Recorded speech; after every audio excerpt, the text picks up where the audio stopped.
আসসালামু আলাইকুম বন্ধুরা, গ্যারেথ বেলের কোচ ফিজ কোলম্যান এবার বাংলাদেশে কোচ হওয়ার জন্য সিভি পাঠাইছেন বাফুফের কাছে।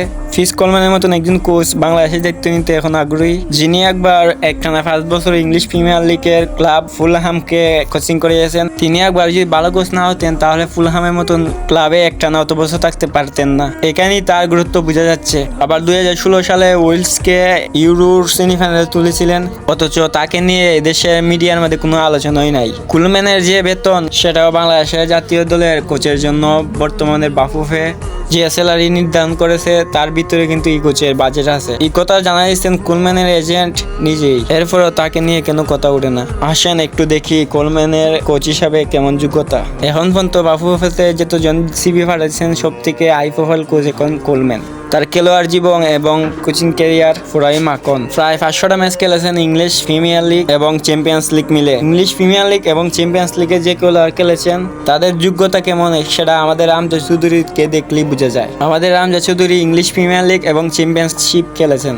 যে আমজাদ চৌধুরী আসার পর বাংলাদেশে ফুটবলের চিত্র বদলে গেছে। এই দেশে ফুটবলের অনেক উন্নতি হয়েছে।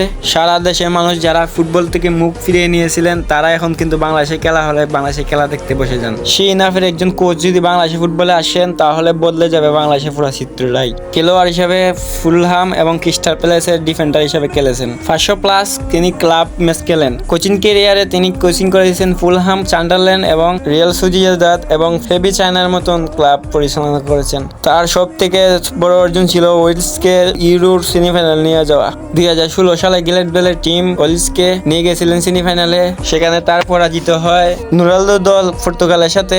ইউরোর সেমিফাইনাল থেকে হেরে গেছিল রোনালদোর দলের সাথে ওয়েলস। আবার পর্তুগাল ইউরোর ফাইনালে গিয়ে ফ্রান্সের মতন টিমকে 1-0 গোলে হারিয়ে দিয়েছিল। সুতরাং বুঝতে পারছেন ওয়েলসকে কেমন শক্তিশালী ভাবে তুলে ধরেছিলেন। আর এরকম একজন কোচ যদি বাংলাদেশের হয়ে আসেন তবে আশা করা যায় বাংলাদেশ একটি ভালো ফলাফল নিয়ে আসবে। কোলম্যানের মতন একজন যখন বাংলাদেশের হয়ে কোচিং করাতে আসবেন তখন তাকে সিন্ডিকেট কাবু করতে পারবে না, কারণ তার মতন কোচ নিজের পছন্দের মতন প্লেয়ারকে আনবেন তার টিমও। তো এখন বুঝে নেন বাংলাদেশের টিমকে যদি কোলম্যানের মতন একজন কোচ দায়িত্ব নেন বাংলাদেশের টিমের, তাহলে বাংলাদেশ টিম অনেক এগিয়ে যাবে। আর বাংলাদেশের ফ্যানরা বাংলাদেশের ম্যাচ হলে দেখতেও তারা অনেক ভালো লাগবে। কোলম্যান বাংলাদেশের সিন্ডিকেটে পাল্লা পড়বেন না কিন্তু, কারণ হলো তিনি অনেক হাই প্রোফাইল কোচ।